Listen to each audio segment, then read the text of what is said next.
shall give a brief introduction. Yes. Dear participants, welcome back to the third day of the ATAL FDP on stress management. We now have session number 7, which will be taken up by Sri Vishwas Kumar Lapalkar. I would like to give a brief introduction on our esteemed speaker today. Sri Vishwasji is the state organizer of Vivekananda Kendra for Maharashtra and Goa states.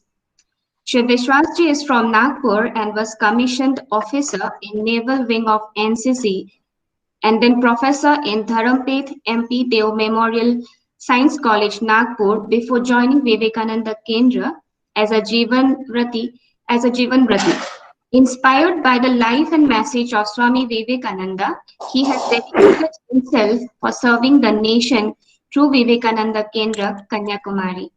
Vishwasji has been the secretary of Vivekananda Kendra Vidyalayas in Northeast India, looking over the administration of over 34 schools in Arunachal Pradesh, 20 in Assam, and 1 in Nagaland.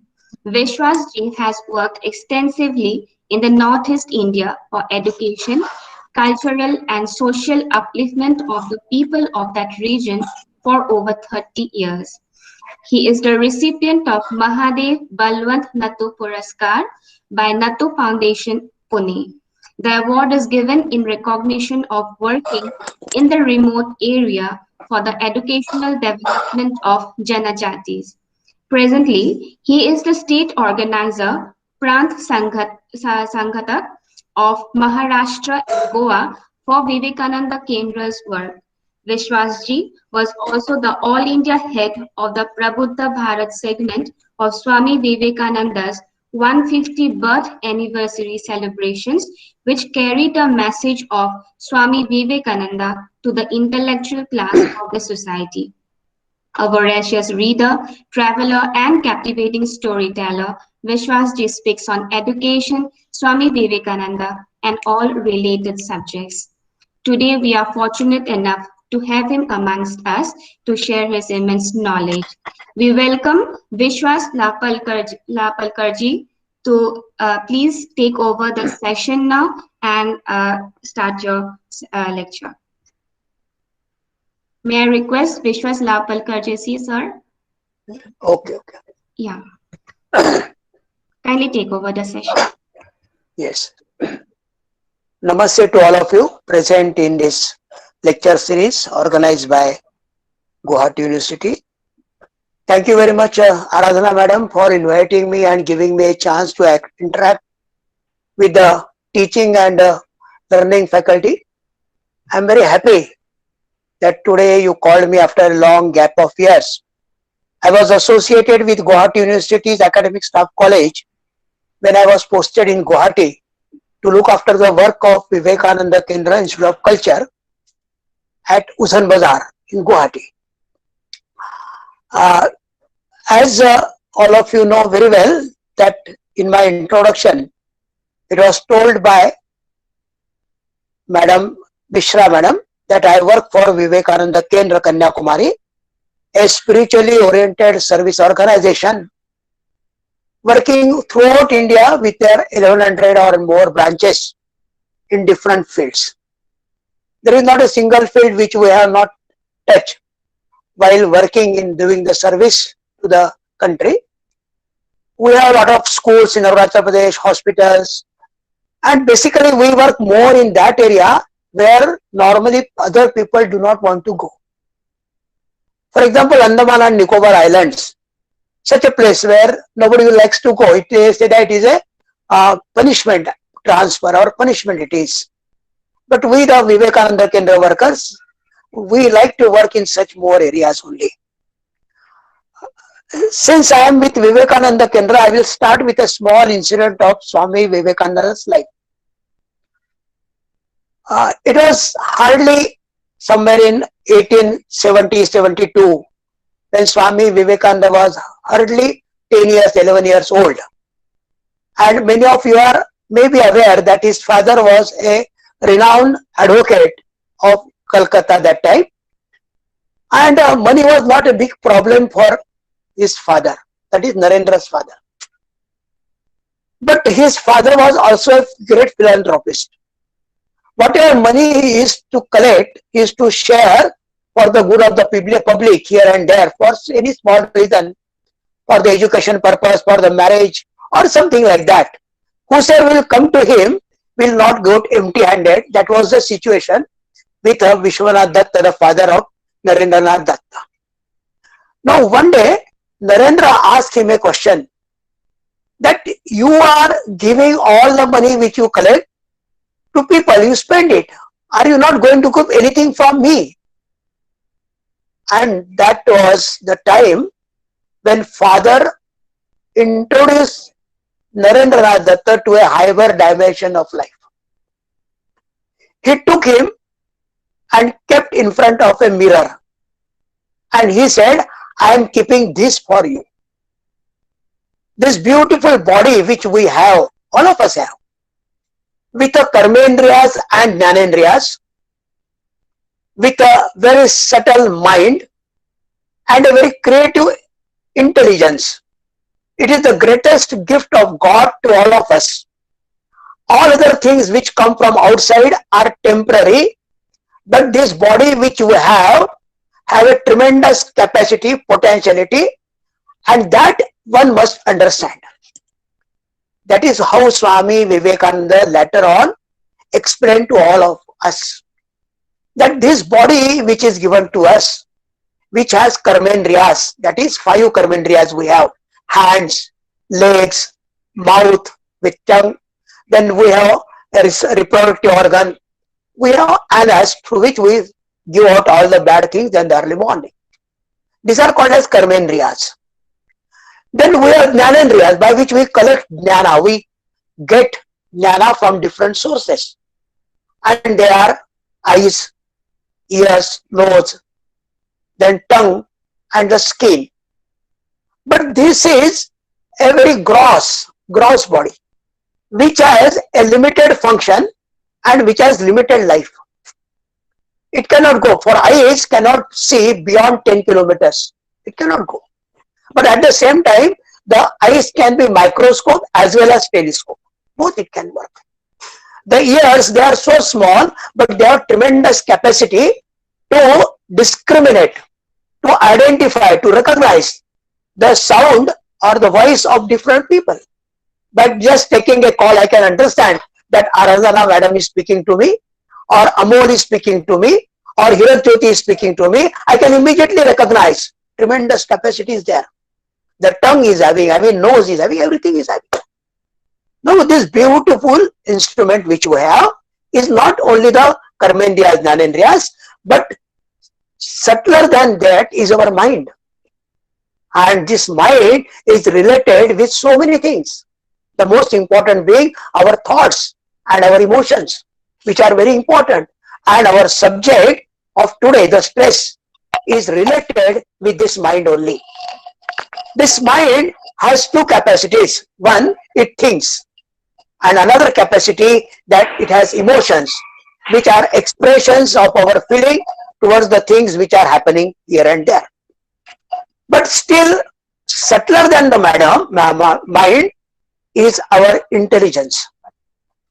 The intelligence which we have, the human beings, which is creative intelligence. We are always engaged in creating something new.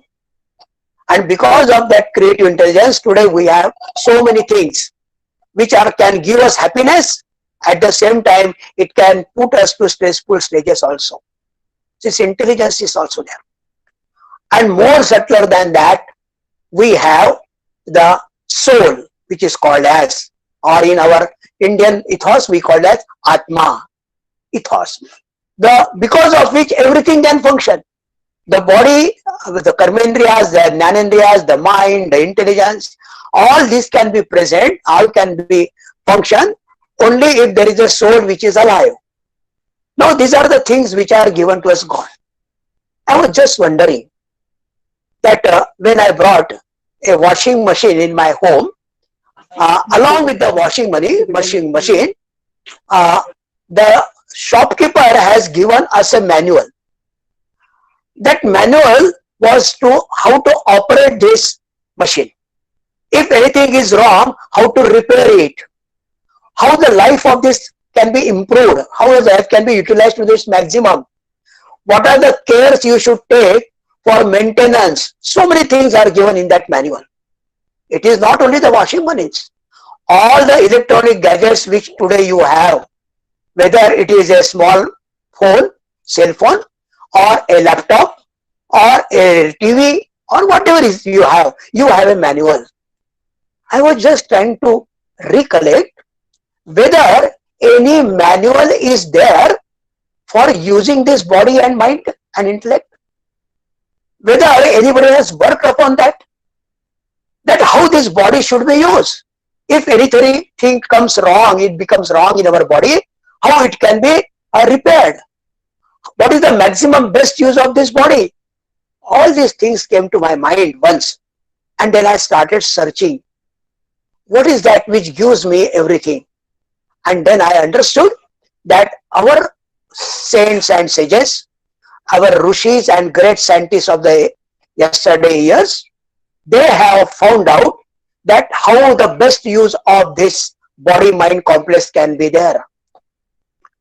And that is the beautiful book which we have, which is very handy, can be used anywhere, at any time when you are finding any difficulty in your day-to-day life. What is that? That is nothing but Bhagavad Gita. The beautiful book which contains 18 chapters, which gives how these four things which I told you, the body, the mind, the intellect, and the soul, all these four, how it can work, how can grow, all these things. Now these four things which are there, body, that is the karmendriyas, jnanendriyas, the mind which has thoughts, which has emotions, and the intellect. These are the four things. And in Bhagavad Gita, these four yogas are there. These yogas are there, the karma yoga is there, jnana yoga, bhakti yoga, raj yoga, which gives us how this body can be used for maximum use for the maximum people, giving happiness to all the people. This is what I thought I will share with you. But this is not sufficient. What is the goal of this human being? When we are trying so many things, do we think that what is the purpose of this human body which has these so many things? And then I understood that Arvindo Maharshi, the great scholar who passed ICS examination, later on who worked with our Maharaja Sayajirao Gaikwad of Baroda, all this later on changed his whole life pattern. He participated in the freedom movement of our country with his sister Nivedita also, but later on changed. He writes very beautifully the goal of human life. He tells that when you are born, you are an animal man. We have only animal's instinct. We live that only. It is nothing else. What are the four animal instincts? Khana, pina, rona, sona. That is, the four instincts are there. That is, the hunger is the first instinct. Rest, nidra is the second instinct.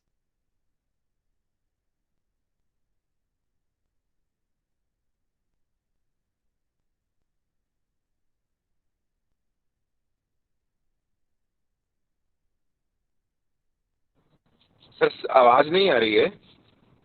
Only this man or boy or the child newly born who is only busy with this four instincts, four means minimum two, the ahara and nidra. He takes food and sleeps, nothing more than that. He says the next growth of human being is a man. He starts understanding the relations. The small child doesn't understand the relation. As he grows, he understands, she is my mother, he is my father, she is my sister, he is my brother, he is my master, all relations, and then he starts working for that. He works for those only who are closely related with that, maybe family member or close relative. That is the second stage in the development of a human personality. The third stage comes to his life. and that is called as social man. He is not only concerned about his own family or his own relative, but he thinks of people who are around him. Like the shopkeepers are there, doctor is there, teacher is there, so many people around him who are helping him in day-to-day life. He understands that, and then he starts working for them. He doesn't think of only his family. He starts thinking of family of others who are around him. The people, the society, the nation, all these people. That is called social man. And more than that, he grows and he becomes a divine man. That is, he thinks of the entire creation, the trees, the animals, the insects, everything, whatever is there created by this nature, everything is looked after me. He loves everything. And that is the last stage of development of man. And Rishi Aurobindo says, the human life is a beautiful life. Do you grow as an animal man, you have tremendous potentiality to grow from animal man to man, from man to social man, and from social man to divine man. This is our life. Unfortunately, we all today in this modern world of science and technology, we are restricted to our own self. We are more concerned about standard of living, and we are not concerned about standard of life. These two things are very important as far as all we human beings are concerned. This time I remember a very beautiful incident, very interesting story. As it was told that as a storyteller, yes, very interesting. It is a story of life of T.N. Seshan. Many of you may be knowing him. He was a chief of the election commission. He is IS officer. He belongs to South India, Tamil Nadu. And he writes in one of his lecture stories, very incident of his own life. And that he says, when I was posted as a district collector in Tamil Nadu, once a weekend, I took my wife and my children for a picnic, not a picnic, for a resort stay. Weekend it was, Saturday and Sunday. So we said that we'll go and enjoy. And he went to a forest resort. In Tamil Nadu, there are many. And then next day morning, that is Sunday morning, he said, along with my wife and my children, I was just going, having a stroll in the jungle, looking to the animals, the plants, the trees, and so many things. Suddenly, my wife shouted. She said, please come here, run. And I ran. I went to my wife. What happened? What is that matter? I was afraid. What has happened? And then she said, look there. And then they saw, she showed me a tree. On this tree, there were many nests of a beautiful bird called as weaving bird. Many of you must have seen this. And then she said, how it looks. I said, oh, wonderful. So nice. So creative birds are. Wonderful. Very nice, no? And then that wife said, don't you think that this nest, if we collect 4 or 5 and arrange it in our drawing room will have a beautiful look. Don't you think so? I have no alternative to say yes to my wife, said T.N. Seshan. And then wife said, please go and collect at least 4 or 5. My dear friends, T.N. Seshan was at last. He said, I cannot collect this. What to do? And then he saw a boy of 10 years old who was from that jungle only, forest. He called him and then he said that please climb the tree and bring that 5 or 6 nests which are there. I will give you 100 rupees. That boy looked at the child, the boy looked at the children, wife and Mr. Seshan and said, sir, even if you pay me 10,000 rupees, I will not do that. He said, why? He said simply, the birds have made that nest for their own happiness, for their family members, and just for the sake of money, I will remove them from their nest and give that nest to you. This is not taught to me by my father. Sheshan says, this is real education. This is the spiritual education. Just I have a right to live on this planet. The insects also have, the birds they also have, the animals do have, the plants do have. Everybody has a right to live on this planet created by the God. How I can disturb others? That is real education. We are only going for collecting things. I must have a car. I must have this. This is standard of living. And the standard of life is your qualities of within, the qualities of heart. I talk to you all this because only that I want to take you to another subject which is very important and which is for today's important. That is stress. How this stress comes in our life. Stress comes up in our life when there are demands. When you ask for something and you don't get it, stress develops. Before going to the stress as a subject, let me share with you some more things which will slowly bring you to that one.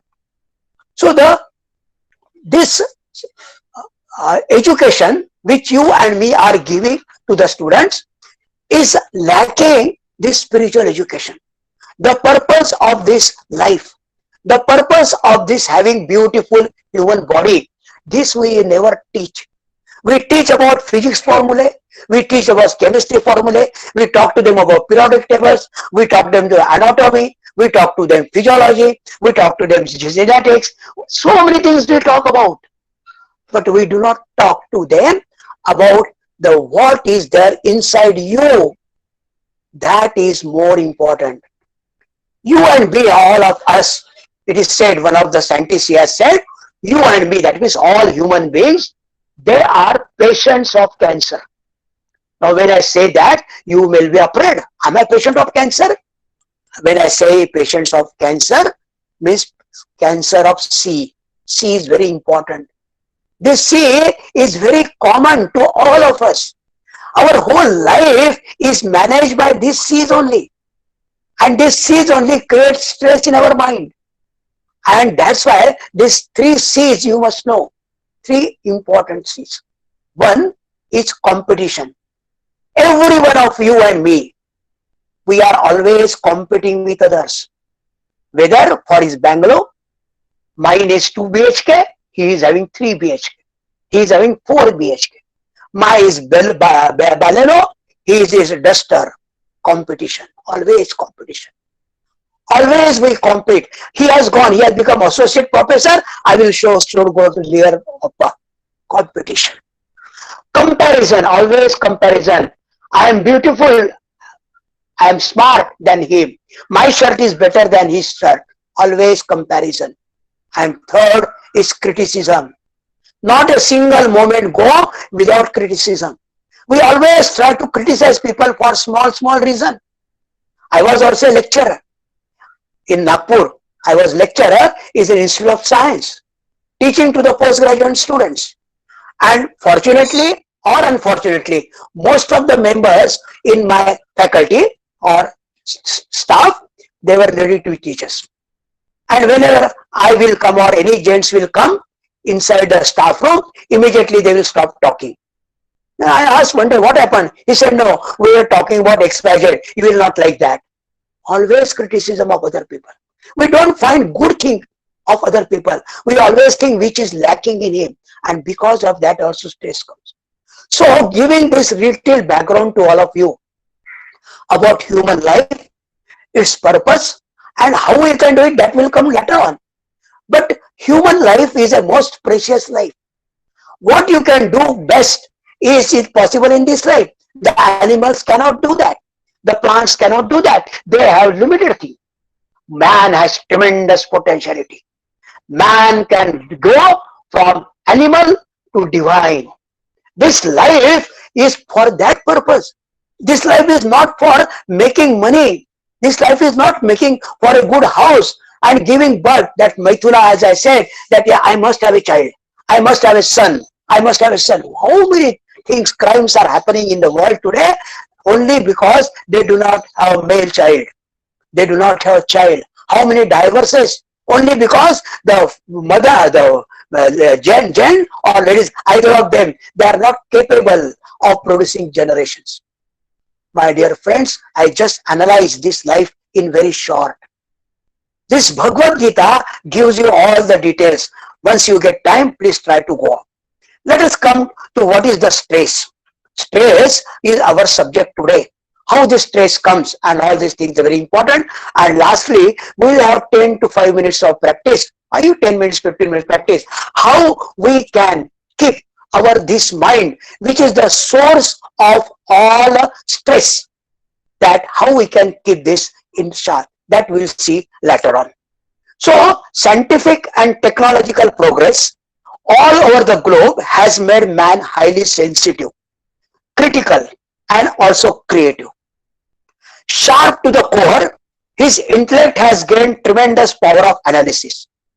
The left side of his brain is highly developed, helping him to unravel the subtle mysteries of nature and understand clearly the general laws of nature.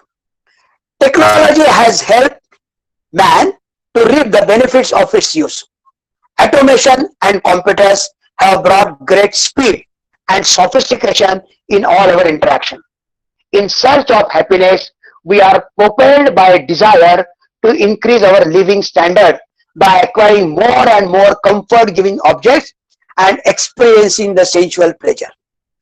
To satisfy this desire, we are always on the lookout to earn more and more. In the process, we have become very active and have overcome our lethargy. Associated with this growth is the emergence of two basic challenges: pollution and stress. Challenge of pollution is being tackled effectively but not met totally. Strict pollution control measures in the industrial sectors and extensive research leading towards the use of ecologically friendly technologies have certainly yielded dividends. But on the second front, in spite of extensive research all over the globe, the decreasing quality of life, increasing health hazard, social unrest, students' unrest, traits which are different expression of stress have shown no trend of decrease. On the contrary, over the last 2 or 3 decades, it is rather on the path of ascent.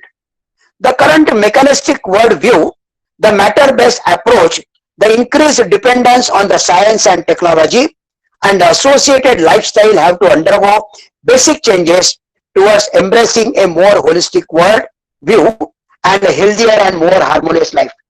Emotions training and harnessing the willpower, the growth of right side of brain in general, are then the associated adjuncts for such a holistic understanding and also for healthier, harmonious living.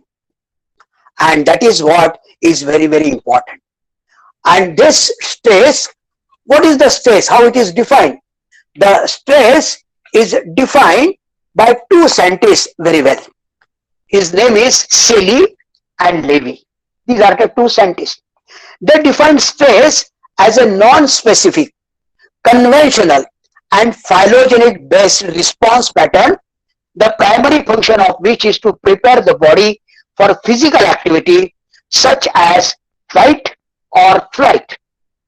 If, however, the subject lacks the means of restoring either to fight or flight, of relieving stress reaction, stress gives to distress, which manifests itself in the form of psychosomatic symptoms or disorders.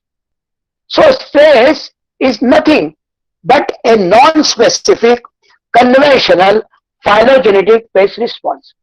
I'll give a small example.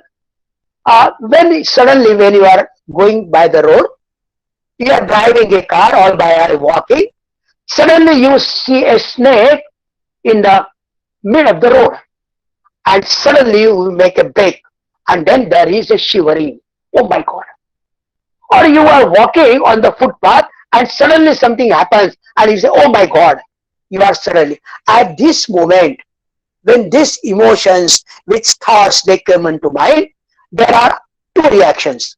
One reaction is either you run away from that cobra, or you just try to kill that cobra. You just try to hit that cobra. This is called as fight or flight. These are the two operations which normally we have.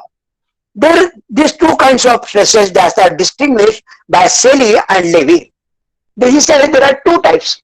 One is called eustress and another is called distress. Now eustress is also a positive one. Distress is negative one. When I say eustress is positive, eustress is synonymous with healthy essential stress produced by joy or by any other kind of positive impulse, sensible recreational activities. There is happiness. Even you can just think that your friend has come to your house after a gap of 25 years. You are full of joy. And because of full of joy, the tears they come out from your eyes and you hug him. That is also a stress, but it is called as eustress. It has come out of joy. There are many incidents which can be quoted for this purpose.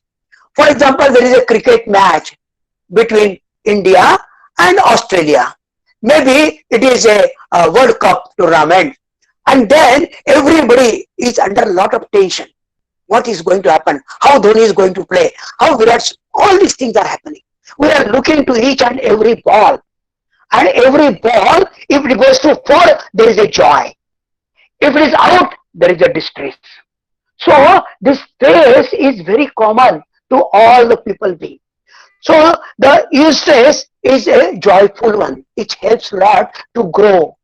When you give something to somebody who is needy, for example, there is a beggar who comes in front of you and you offer him and he says, oh, may God bless you, and there is a smile on his face, and then you feel joy within that yes, I could help someone XYZ for some time, and that gives a tremendous joy. That joy is also a stress, but it is called as eustress. The distress is synonymous with the morbidness, stress that has no to be controlled, continuous mental or physical strain of any kind, anger, frustration, states of tension, seeming without hope. These are all called as distress. So basically, when one understands, one is eustress, another is distress. Now in our life, this distress is much more. Eustress is for short time, very short time. And most important distress which happens, it is very beautifully said in Bhagavad Gita. In Bhagavad Gita, it is said that distress has its origin in a thought. There is a thought in the mind, and that thought slowly creates distress. Because that thought, if it is positive, it's all right. If it is negative, my God, it will have tremendous effect on your personality. I will just try to give an example how thought works on. I was in Gauhati long back, maybe 97, 98, maybe 99, maybe what is that? It is not important here. There was one of my friend who was working in a government office. He was hardly 32 or 33 years old. I was that time nearly 45, 46. And then one day in his office, there was a person who happens to be a doctor, who was a diabetes specialist, was invited by their officer to share some important things about diabetes to all the staff members, so that they can take care of themselves, so that they will not be sufferer of diabetes. Very interesting. And then everybody was very anxious, because this diabetes is presently all over globe, and there are various movements going on how to stop diabetes mellitus. Anyway, so the doctor was analyzing the diabetes, its anatomy, all this physiology, all these things, what are the symptoms of diabetes, so many things he was explaining in a very beautiful scientific way. and everybody was having his own analysis. He told that symptoms are very, very simple. You will feel some joyful, your joyfulness will not be happy. You will feel tired. You will go for passing urine after every 2 hours or 3 hours. And so many things he was telling. You will feel tired sometime. You will not have good sleep today. And so many things he was telling that. Everybody was trying to analyze the symptoms with his own life. And this, my friend, 32 years old, he was also thinking. But then that doctor, he told he said, I will like to share you with very important thing.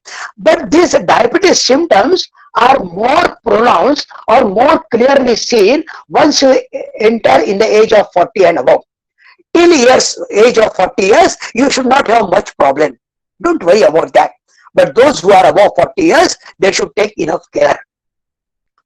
But this boy of 32 years, he tried to analyze his history. He said, yes, last 2 days, I was also not sleeping well. And I am feeling tired also. After going home, I am also feeling tired. And yes, what he said is very correct. Today, at least 3 times I have gone to urine. My God, whether I am also a patient of diabetes. That thought has entered in him. Then immediately another thought came. He said, no. He has very clearly mentioned that diabetes cannot happen before 40 years of age. Very rarely it is. After 40 years of age only you should take care. Now there were 2 thoughts in his mind. One is a positive thought that I am below 40 years. There is no chance of diabetes to me. But at the second time, a negative thought, no, yesterday I was also feeling tired. I also went for passing urine. And this made him restless. After the lecture is over, when he came back, he just sat in the chair and his whole face was morose. He was a lot of under mental tension. Wife came with a cup of tea, asked, what happened to you? And then he told what happened in the office. He said, no, doctor told you that you are just 32 years. He told after 40 years it is only possible. Why you are worried so much? But he said, no, today I went to 3 times for urine. And I am feeling tired also. There must be something happened to us. Diabetes has come to me. There is a possibility, no?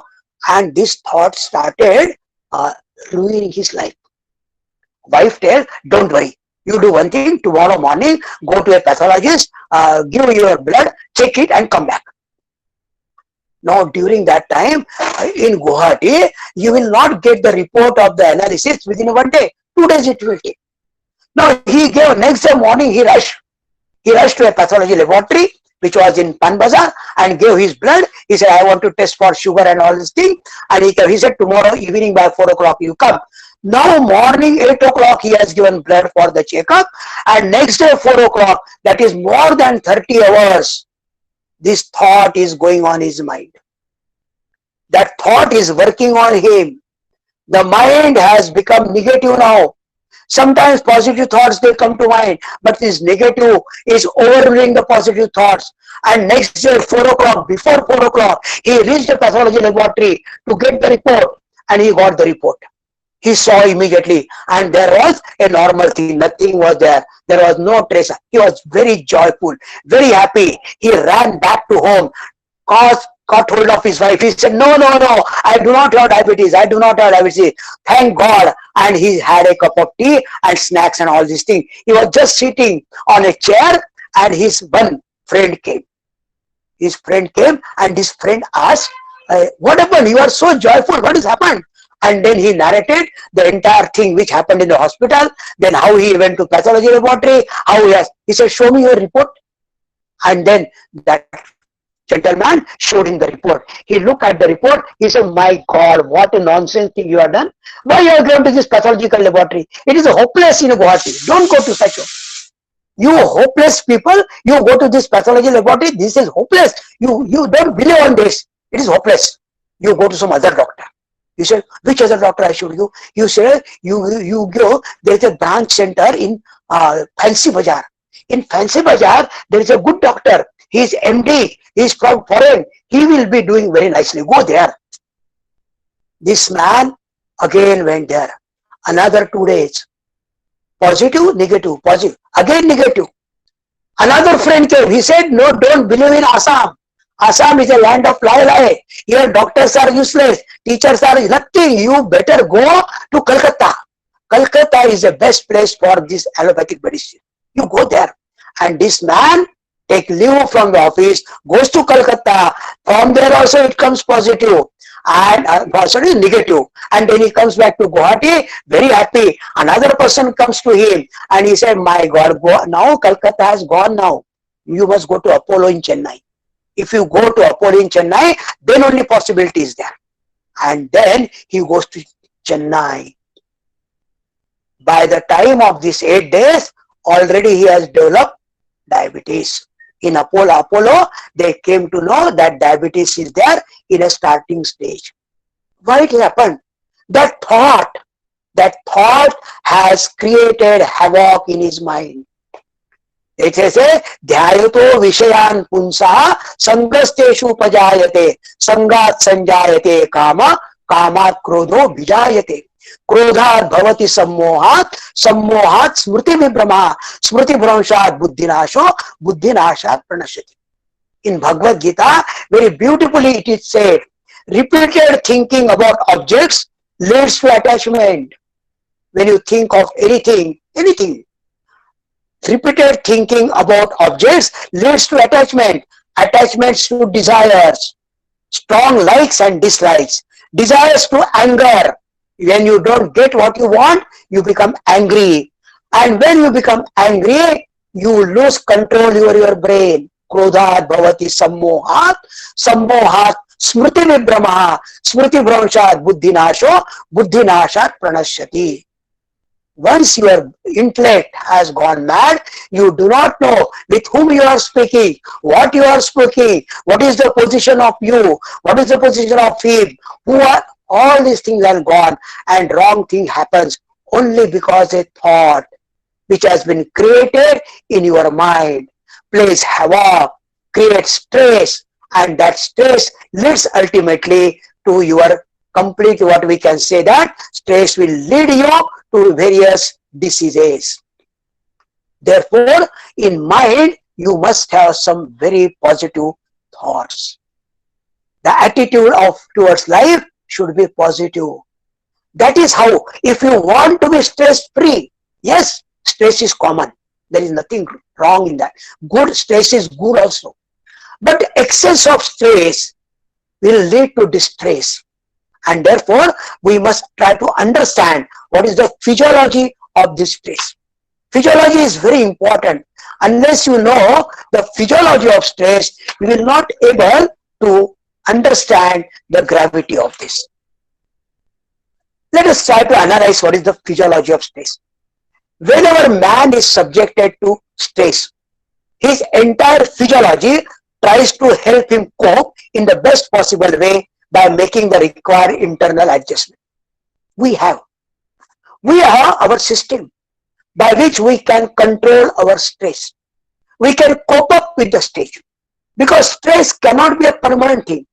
It is a temporary phase, and we must develop the technique to control the stress when it is just starting. We must understand, and for that purpose, awareness is very important. Awareness is key to happiness. Awareness is very important. I will just narrate a small incident. You are walking on the road, on the footpath. There are many thoughts which are going on in your mind.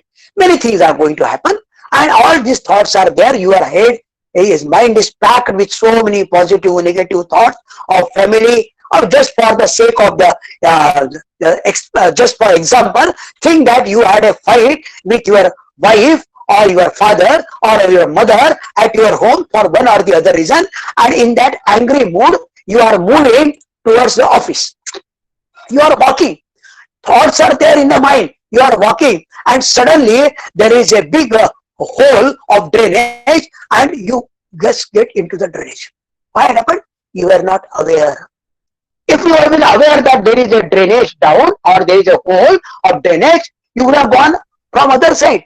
But since you are occupied with the thoughts of that anger, that thoughts, you lost your awareness and you fell down. And where you are now, you are not in the office. You are in a hospital with a fractured leg. So this awareness is very important. Therefore, further going, for example, whenever a man has to fight or fly away from a frightening situation, as in the case of sudden encounter with a cobra, the limbs and eyes must function most efficiently, because you have to run away from the cobra or you have to fight with the cobra. So your limbs and eyes must be ready, must be function most. Thus the pupil of the eyes dilate. Both the lids open widely, resulting in the popping out of the eyeballs, so that we can have the wider visual field. The muscles get toned up the contract and the most powerful coordinated way. The increased muscle activity demands increased expenditure. This energy is supplied by the large amount of glucose brought to this muscle through the widely dilated blood vessels, and the blood glucose level rises to meet this demand. While the glucose is being burned, more and more oxygen is used up, and hence the breathing rate increases to supply this extra need. The air passage dilates to allow free ventilation of air. The supply more blood to the brain and muscle. The blood vessels in these parts dilate. In the process of burning of the glucose, lot of heat is generated, which has to be radiated out, lest the system gets heated up. To accomplish this, large quantity of blood rushes to the sweat gland, which pour out to sweat. The evaporation of sweat takes place, a lot of heat from the body. All these changes are restored to normalcy once the person is out of danger and gives a sigh of relief. Very similar adjustment takes place in the form of stress, either physiological or physical. I give a small example. How much change is there in your physiology? Each and every part of your body responds to the thing which has happened outside, and that stress is accumulated. Now all these changes are restored, and for that purpose we have two important systems in our body. The first system is called as the autonomic nervous system. Nervous system, all of you know, there is a central nervous system, there is a peripheral nervous system, there is the autonomic nervous system. Those who are students of biology, they will be definitely understand. The autonomic nervous system is one which acts auto. There is no need to automatically it happens. When there is happen, there's something, thoughts came into mind, anything immediately it happens. And the second is your endocrine system. Endocrine system are endocrine glands which secrete a chemical which is called as enzymes. These enzymes, they play very important role in the maintenance of this stress. So these two systems are very important as far as the stress is concerned. The sympathetic nervous system has its highest state in hypothalamus. Now these two systems are very important.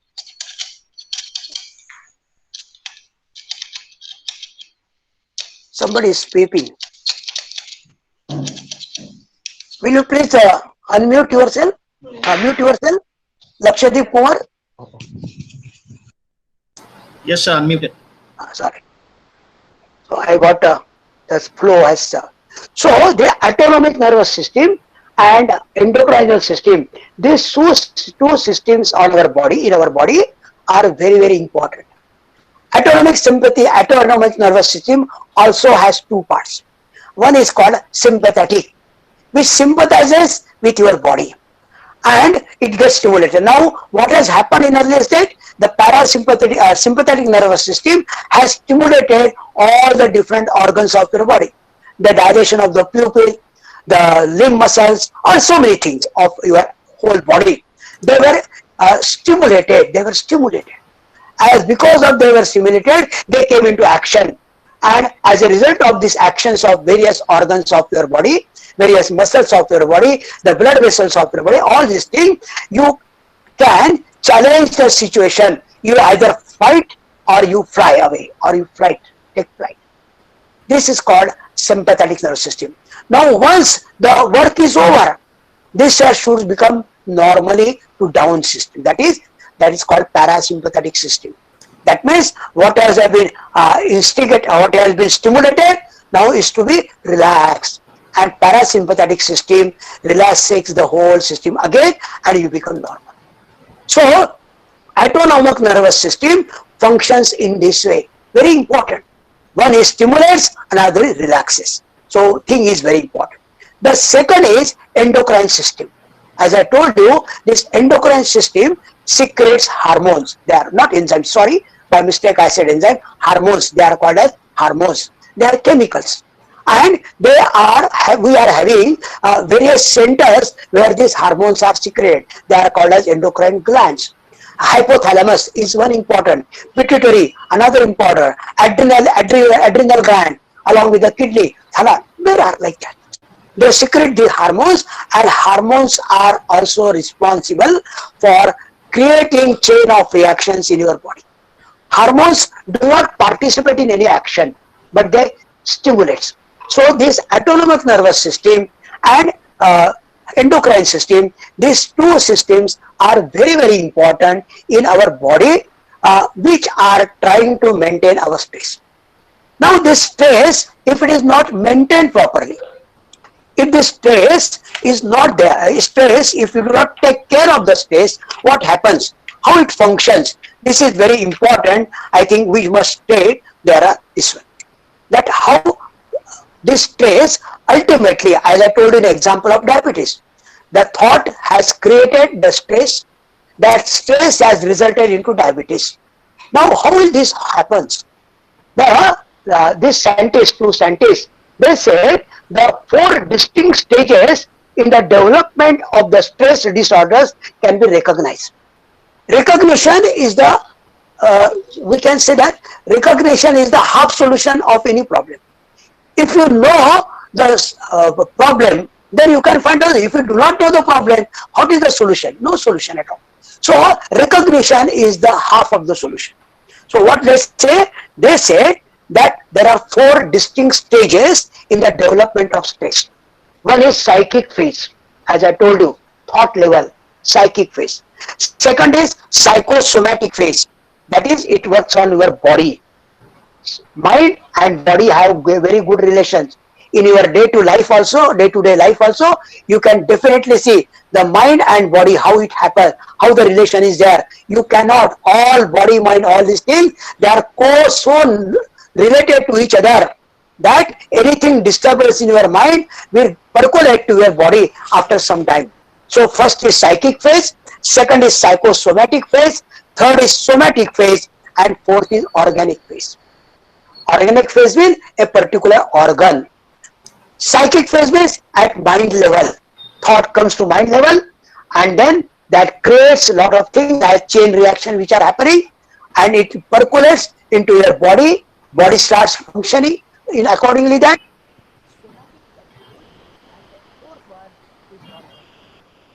Now when I say organic, a particular organ of body. Now you must know, you are all aware that there are many psychosomatic diseases. There are many. In fact, all diseases, I am saying all diseases, ailments are because of psychosomatic. All are psychosomatic. First they come in the mind and they percolate into body. And this is a very beautiful example I will like. In the psychic phase, the person experiences most of the psychological changes as a result of excessive psychic trauma. Excessive trauma. Because thought level. Because of thought, there are a lot of thinking going on. You don't get sleep. Your hunger is wiped out. You don't get sleep. You start fearing. There is anxiety. So many things are happening at psychic level. This one. If you come to know that today principal or the head of the department or dean of the faculty is coming for the inspection of our department, there will be a lot of anxiety. You will start working hard, cleaning everything, all these things happen. So at mental level, repeated and excessive psychological onslaughts from the people around him, either at home or at his place of work, make his central nervous system overactive. Once these thoughts, they come to your mind, this your central nervous system, that means brain, basically, brain starts overactive. He becomes very irritable. Anything comes, somebody talks to you, immediately you irritate. Why you are doing like that? Immediately there is a reaction. there is no response. Understand? Giving response is better way to handle the stress. Giving reaction is a bad way to handle stress. So becomes irritable and hyperactive, and many develop tremors in their limbs. Many things happen. Sleep is disturbed and he becomes more anxious than before. He looks worried and anxious, and he always thinks of some impending disasters, as I told you. All these features can be subjectively measured by using the anxiety scale, and objectively by estimating the acetylcholine content in the blood. That is what are the blood things happen. Depending on the type of the personality and body constitution, the type of stress phenomenon, the person continues to undergo these changes for periods ranging from few days to few months, sometimes few hours, till the dean of the faculty is reaching to a department and going back. Till that time this stress is there. Once he is out of your department, then you sit relaxedly on your chair, have a cup of tea, and then enjoy whatever has happened. But during that phase, your life is very miserable. Lot of things happen.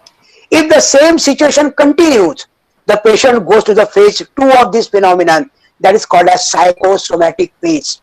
Namely, and this stage, along with the above stated functional disturbance, one can also notice certain generalized changes, that is hypertension, palpitation, so many things can happen. This is called as psychosomatic phase. The third phase is increased function of these organs, especially the target organs. That is called as somatic phase, particular cell. And lastly, the organ is which goes on continuing. You remember, every one of us have different organs here in our body, and each organ has certain tolerance level. Some organs have very less tolerance, very less. And when the organ is weak, as far as the tolerance is concerned, then that this stress goes and sits there. For example, your pituitary, your pancreatic gland, or what we call, which secrete the insulin. If it is pancreas is less active, or it is not very strong, this stress will go there and will go for what is that called as diabetes. If your heart is weak, then it will go to something else. If your stomach is, this stomach has a problem, it is weak, then you will have a problem related to the alimentary canal. There are so many things. So remember, if you are aware at the first stage, psychic stage, oh, I am giving much thought to this particular thing, I should not. Because understand, nothing is permanent in this life. Everything is temporary. Everything has to pass away. Nothing is, only the permanent thing in life is a change. Change is permanent. Nothing is permanent. And therefore, today I am suffering from this thing, this will pass away. But if I go on thinking the negative aspect of that, it will not go. Therefore, in our Bhagavad Gita, it is said that samatvam bhava is important. Your attitude towards anything which is happening.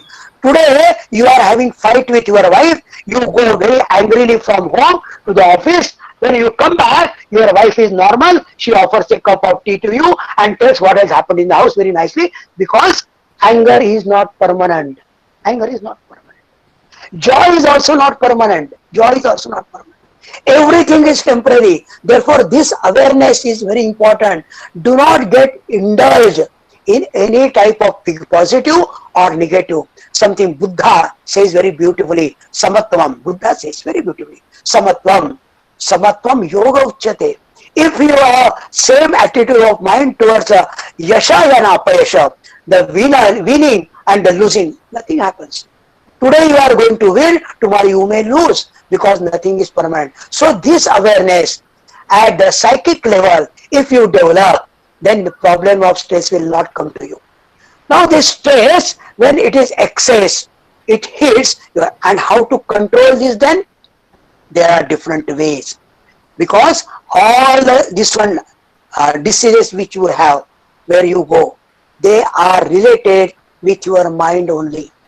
Only accidents, All these things, they are external.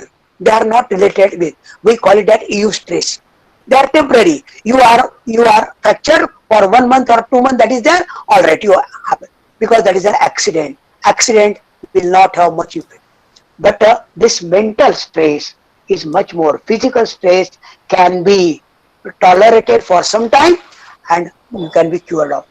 But mental stress is very, very important. How to control this mental stress? And for that purpose, I don't think medicines will work. Because the allopathic medicines which we are take for different reasons, they have their side effects. Your diabetes may be stop, but it will reflect into some, because these things which you go from outside, because ultimately that disease may change, that mental faculty will change the target organ, because this mental organ has cope up with this particular type of stimulation. The another organ will come up and you will have to another problem. As diabetes will go and bowel syndrome will start coming, hypertension will come. So allopathic medicine will not work much. The only working all this will be our old traditions of Indian origin, called as yoga way of life. Your life must have a regular routine. You must have a proper balance of all these things. The mind, the body, the intellect and emotions, all these things will be properly balanced. And for this purpose, in our Indian ethos, the yoga is given. Yoga is a surely, because one thing, it works on your mind. Yoga works on mind. There are 4 yogas. You must understand. One is called Karma Yoga. Karma Yoga is related with your executives, whatever actions you do outside. And what is the theme of that? Yoga Karmasu Kaushalam. Every action which you do must be for the excellence. Excellence is the keynote for all of you. You must grow from excellent to excellence. Excellent to excellence. You must rise in that one way. And for that Karmasu Kaushalam, I will just narrate a small incident. You see, when a child, a girl child of age 9, 10, 11, 10 years old, one day she comes to mother and say that, Ma, I want to learn how to prepare chapatis. And Ma says, yes, I will teach you. And my mother teaches her how to prepare a chapati. Now, first chapati when she prepares, it is a map of Australia, map of India, maybe South Africa, whatever it may be. But slowly and slowly, slowly and slowly, what happens? She becomes expert, and every chapati she makes is a beautiful round one. And that one, she becomes excellent in chapati preparing. How? By practice. And this Karma Yoga, through practice, you can reach to the excellence called as Karma Yoga. Then it is called as Bhakti Yoga. Emotions I have. I have love. Today I love to my own self. I am so much love myself. I see how beautiful I will look at. I will take care and glow. I will bring this. I will take shirt of my choice, pant of my choice. I will go to tailor of my choice. And I will see that I will look presentable. I will take care of whole of my body outside. I should look beautiful. But what about your emotions? What type of emotions do you have? Do you become angry quickly? Do you have anxiety in your mind? Do you work upon that? Love is there, but today your love is for your own wife. When somebody else comes, you do not look at them. Your love is for your own child. A teacher, I am a teacher. When my child makes a mistake, I go and patch her. No, this is not the way. I will explain you. If somebody other's child make a mistake, I give him a slap because it is not mine. Can I consider that all are mine? This is emotion. That love is to be expanded. Love which is limited to myself should be expanded to my family, to my society, to my nation, to my whole creation. And I start loving my creation, I grow and I start working for everybody. Bhakti Yoga. The third one is mind. Very important. Mind is the root cause of everything. Fortunately or unfortunately, whatever you say. See, mind is a servant of your brain, intellect. Unfortunately, today's day, mind has become master of your brain. And that's why even brain tells you, intelligence tells you, this is what you are doing is not very good. Even then mind tells, forget about that. what is going to happen, who is going to scold you, and mind asks you to do the thing which is not supposed to be done by a person who is intelligent enough. I will tell you a very small incident, how it works. When I was working in Arunachal Pradesh as a teacher, principal, whatever it may be, after nearly 3 to 4 years, I came back to Nagpur to meet my parents. And I went to my college where I was working as a lecturer. My colleague who passed MSc with me, he was also there. He was working as a lecturer. And then he came and told me, Vishwas, your life is very joyful life. I am become corrupt. I have lost my peace of mind. I have become corrupt. I said, what happened to you? A teacher cannot become corrupt as such, because a teacher has a very less chance to become corrupt. Then he said, no, Vishwas, shall I tell you what happens? He said, yes, please tell. I told him. And then he said, see now, I am working in this college. The college pays me salary for 10 to 5. But after 2 o'clock, my periods are over. I go home and take rest. That means from 2 to 5, where I am supposed to be in college, work for the college for one or the other reason, I am at home taking rest and nap very nicely, taking salary for that purpose. I am not correct. What a beautiful thought it is. This mind works in that way. He says, I have become corrupt. This is a positive thought. Can he work upon that? He can. Mind can work upon that. So, the mind is very important. And this mind, how to control this mind, how to channelize this mind, how to use this mind for the good of the other society, it is given in Raja Yoga, about which Swami Vivekananda talks in detail. Raja Yoga is enunciated to all of us by Patanjali, the great scientist of yesterday years.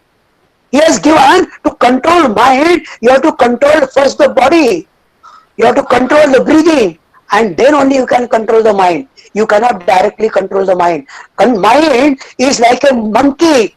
In Bhagavad Gita it is a chanchalate mana. Mind is like a monkey. It goes on acting. It can't keep for a moment in a condition, a spotless condition. It cannot sit quietly.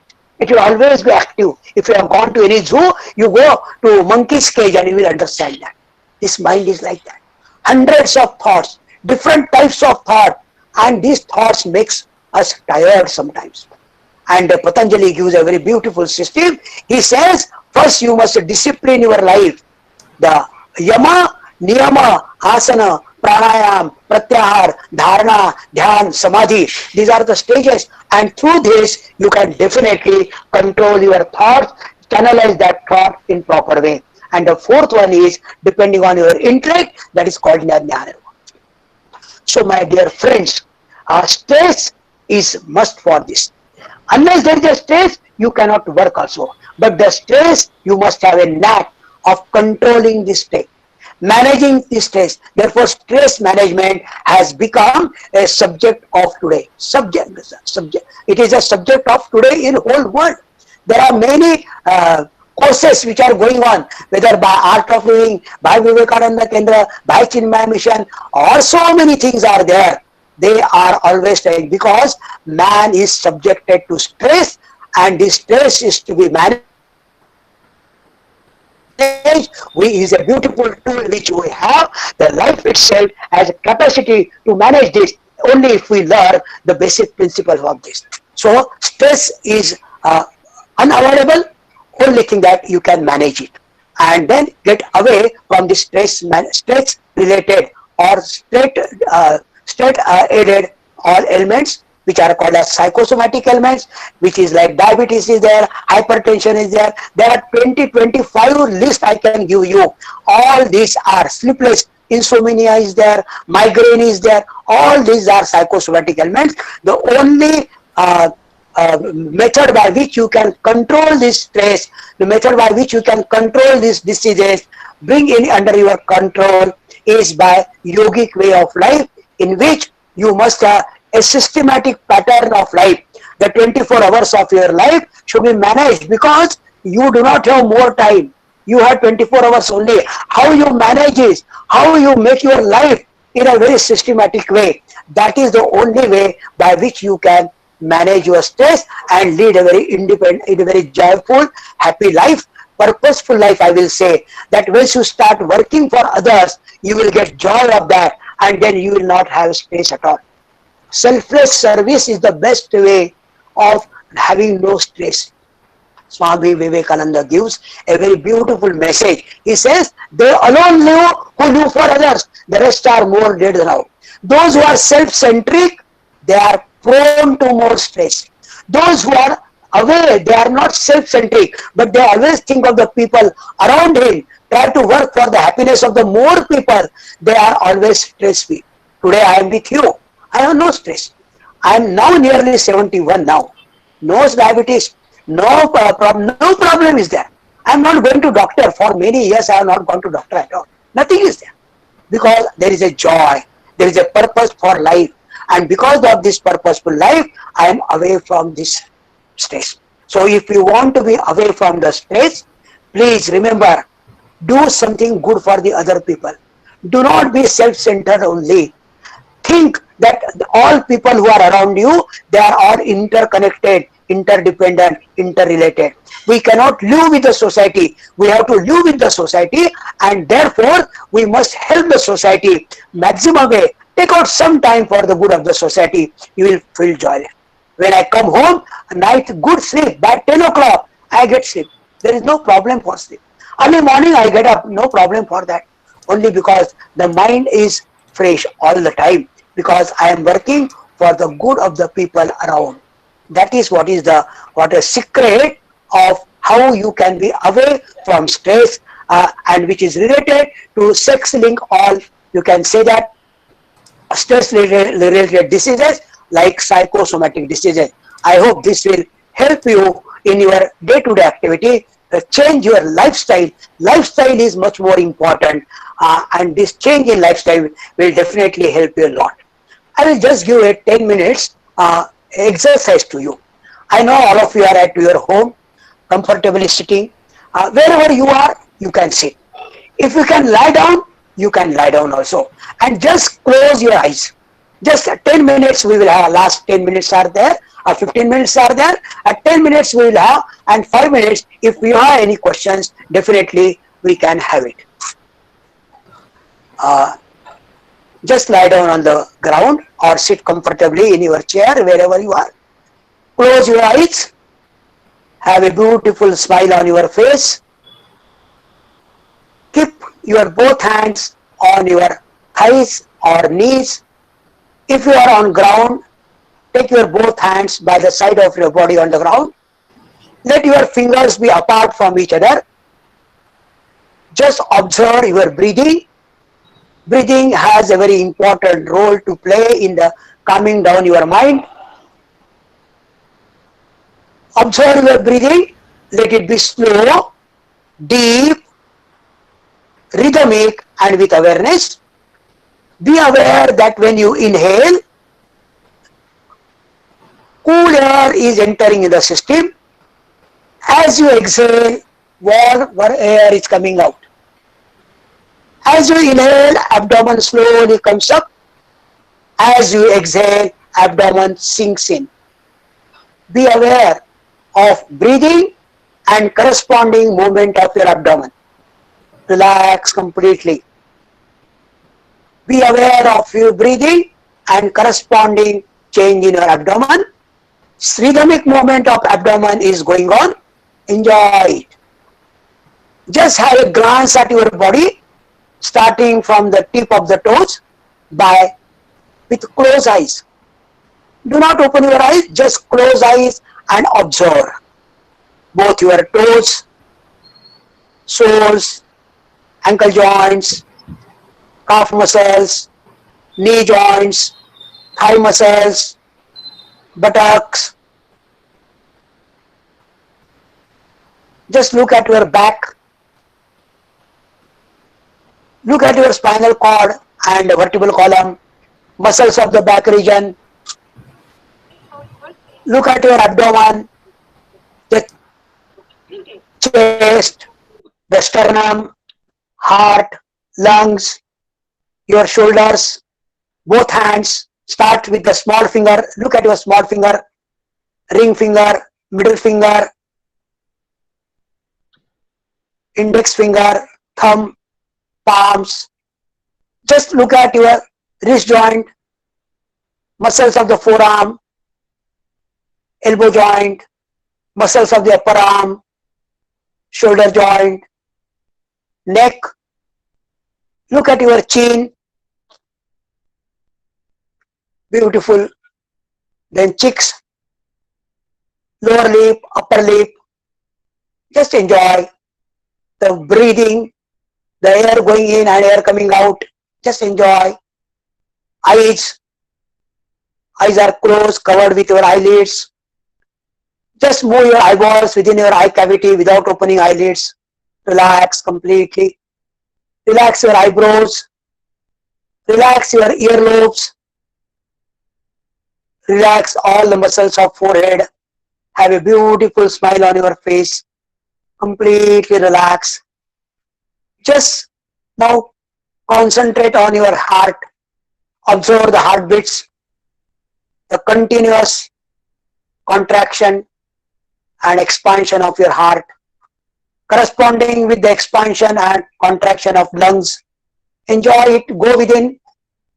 Slowly take your mind outside the body and slowly go towards the roof of this hall wherever you are sitting. From there, with closed eyes, look at your body. Body has a life. Mind has no life as such. Mind is having tremendous expansion capacity. Body cannot expand. Body is lying down. Now cross the roof of your house or home, room. Start moving towards that vast expansive sky. Feel like a bird. You are just flying up in the sky. You can move right, left, anywhere. Enjoy that. Go and merge with that vast expansive sky. Tremendous expansion is possible for your mind. Expansion is life. Contraction is death. Remember that beautiful message of Swami Vivekananda. Expand yourself. Try to help people all around you. Go up, merge with that vast expansive sky. That is the life. Enjoy that freedom. Freedom is the goal of life. Attachment is pain. Freedom is joy. Enjoy that beautiful feeling of freedom. Slowly come back from that vast, expansive blue sky. Move towards your body slowly. As you start coming down slowly and slowly, you see the sea, the mountains, the rivers, the trees.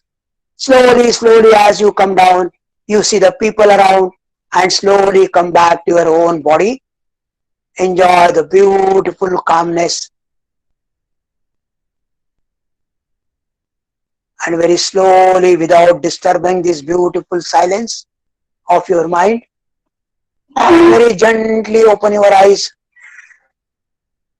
Slowly open your eyes and enjoy the calmness of your mind, relaxation of your body. This stimulation and relaxation is the key to the happiness. With this, I express my 6 gratitude to Aradhana Madam, who gave me this beautiful opportunity to express or to share with you some of my ideas about stress, and some techniques, small techniques which I have given to you will help you before you go to bed if you have this feeling, and you will have a good sleep. May God bless you all is my sincere prayer to Trinity, Ramakrishna Paramahansa, Ma Sharda Devi and Swami Vivekananda. Thank you very much. Thank you, Shri Vishwas Lapalkar ji, sir. It was a really wonderful session. Being systematic is a way to deal with stress. We have learned a lot of new things from you. It was a very enlightening session, and I hope all the participants must have benefited a lot from this entire session. So would you like to take up any questions from the participants' side? If at all, I will try my best to answer. Participants, if anyone has any question for Yes, the speaker. I have a question, please. Yes. My name is Satyavir. I am from Delhi, and my question is, sir told the cause of stress is competition, comparison, and criticism. Is it all, or there are a lot more reasons for the stress? Yes. True.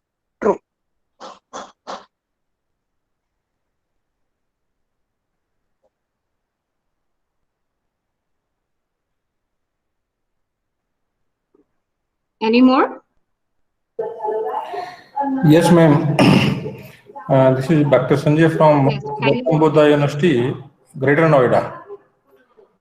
Honorable Vishwas has really given Yes, sir. a great insight to the stress and its management. My question is, as he has discussed, that lot of chemicals are being generated within our brain because of the thought process, which affects to our body and mind. Yes. It's the biggest, you can Yes. say, the chemical factory in our brain. And Yes. outside chemicals are Yes. also affects to that, like drugs and Yes. so many other things. And can Yes. we Yes. say Yes. this Yes. whole world True. is made up of thought only? Because thought, can Made up of? can we think that this Yes. whole world is made up of thoughts only? I think many of the scientists have come to that stage, because ultimately thought is nothing Yeah. but energy. Thought is ultimately Yes. an energy. So everything is energy Yes. only. Energy is converted into Yeah. matter, Yes. isn't it? Now probably you, since you are a professor and all these things, you must have heard about Kapra's book and other things. So you will, if you go through these books, they are coming to that stage now only, that everything is energy, nothing more than energy.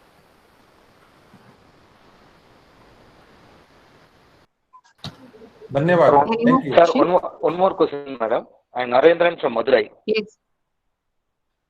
Among Yes, the please. among the four yogas, which one is most Yes. preferable in this lifestyle, sir? To attain. Now it all depends. It all depends on individual, because where you are strong, that you can handle very nicely. If you are strong, as far your karmendriyas are concerned, by action you can also do also. When you start working for the good of the society, when there is not a selfish interest, that also help you a lot. So if somebody is very intelligent, then for him, this control of mind and all thing will not work. So analysis, synthesis, like a yogi Raman Maharshi of Tamil Nadu, you must be knowing him. Yes. So he is a Jnana Yogi. He is using his intellect for analyzing the last fact. So depending on the individual capacity, his attitude, it all depends. Some people are Bhakti Yogi, they do this one. Okay? Okay, sir. Thank you. Thanks. So I think there are no more questions from the participant side. So we can come to an end of this session. With heartfelt gratitude, I would like to thank Shri Vishwas Lapalkar ji sir for gracing this occasion and giving us your valuable time to share your knowledge and enlightening us. Thank you, sir. Thank you.